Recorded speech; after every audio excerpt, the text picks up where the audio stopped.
పశ్చిమాసియాలో యుద్ధ మేఘాలు పతాక స్థాయికి చేరాయి. ప్రపంచంలోనే అత్యంత శక్తివంతమైన సైన్యమున్న అమెరికా సూపర్ పవర్ అని చెప్పుకునే డొనాల్డ్ ట్రంప్ ఇరాన్ను లొంగ తీసుకోవడానికి శత విధాలా ప్రయత్నిస్తున్నారు. ఇటీవల అమెరికా దళాలు ఇరాన్ వ్యూహాత్మక ప్రాంతాలపై వరుసగా 13 రాత్రుల పాటు భీకర దాడులు చేశాయి. కానీ ఇరాన్ లొంగిపోయిందా? లేదు. అమెరికా ఏ స్థాయిలో విరుచుకుపడిందో ఇరాన్ కూడా అదే స్థాయిలో గట్టిగా బుల్లెట్ సమాధానం ఇచ్చింది. ఇరాన్ ప్రతీకార దాడుల దెబ్బకు గల్ఫ్ దేశాల ఒత్తిడితో చివరకు అమెరికా అధ్యక్షుడు డొనాల్డ్ ట్రంప్ తాత్కాలికంగా దాడులను నిలిపివేయాల్సి వచ్చింది. అసలు పశ్చిమాసియాలో ఏం జరుగుతోంది? ట్రంప్ వెనక్కు తగ్గడానికి ఇరాన్ చూపించిన విశ్వరూపం ఏంటి? ఈ రోజు వీడియోలో పూర్తి తాజా సమాచారంతో తెలుసుకుందాం.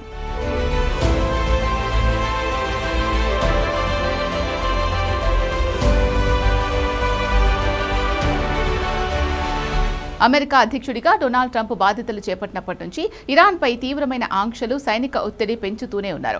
ఇరాన్ను పూర్తిగా ఒంటరి చేసి తమ ముందర మోకరిల్లేలా చేయాలి అనేది అమెరికా వ్యూహం. ఇందులో భాగంగానే జూలై చివరి వారంలో అమెరికా సైన్యం ఇరాన్ తీర ప్రాంతాలు, కమాండ్ సెంటర్లు మరియు డ్రోన్ వ్యవస్థలపై భారీ వైమానిక దాడులకు తెగబడింది. ఈ దాడులు ఏకంగా 13 రోజుల పాటు సాగాయి. అంతేకాదు, రెండో ప్రపంచ యుద్ధం తర్వాత ఎన్నడూ లేని విధంగా అత్యంత భీకరమైన భారీ దాడికి ప్రణాళిక సిద్ధం చేశారు అంటూ ట్రంప్ స్వయంగా అంతర్జాతీయ మీడియా ముందు బిల్డప్ ఇచ్చారు.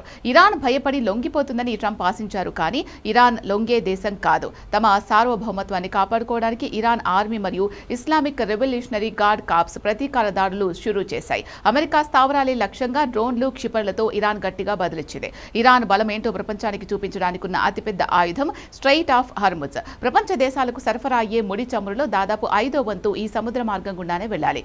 అమెరికా దాడులకు నిరసనగా ఇరాన్ ఈ వ్యూహాత్మక జలసంధిని తన అదుపులోకి తెచ్చుకుంది. అమెరికాకు మద్దతిచ్చే వాణిజ్య నౌకలను అడ్డుకుంటూ గ్లోబల్ మార్కెట్ కు గట్టి షాక్ ఇచ్చింది. దీనివల్ల అంతర్జాతీయంగా చమురు ధరలు ఆకాశాన్ని తాకాయి. బ్రెంట్ క్రూడ్ ఆయిల్ ధరలు భారీగా పెరిగిపోవడంతో అమెరికా ఆర్థిక వ్యవస్థపై కూడా ఆ ప్రభావం పడడం మొదలైంది. ఇరాన్ను సైనికంగా దెబ్బతీయడం అంత సులువు కాదని, ఒకవేళ యుద్ధం ముదిరితే ప్రపంచ ఆర్థిక వ్యవస్థ కుప్పకొల్లుతుందని అమెరికా మిత్ర దేశాలకు సైతం అర్థమైంది. ఇరాన్ ధీటైన సమాధానం ఇవ్వడంతో సీన్ రివర్స్ అయింది. ఈ నేపథ్యంలో సౌదీ అరేబియా, యుఏఈ, ఖతార్ వంటి గల్ఫ్ దేశాలు రంగంలోకి దిగాయి. యుద్ధం మరింత ముదిరితే తమ దేశాల ఆర్థిక ప్రయోజనాలు దెబ్బతింటాయని భావించి దాడులు ఆపాలని ట్రంప్ను కోరాయి. దీంతో ట్రంప్ ప్రణాళిక చేసిన మహాదాడిని తాత్కాలికంగా రద్దు చేస్తున్నట్లు ప్రకటించారు. అయితే ఇక్కడే ట్రంప్ ఒక కొత్త మైండ్ గేమ్ ఆడారు.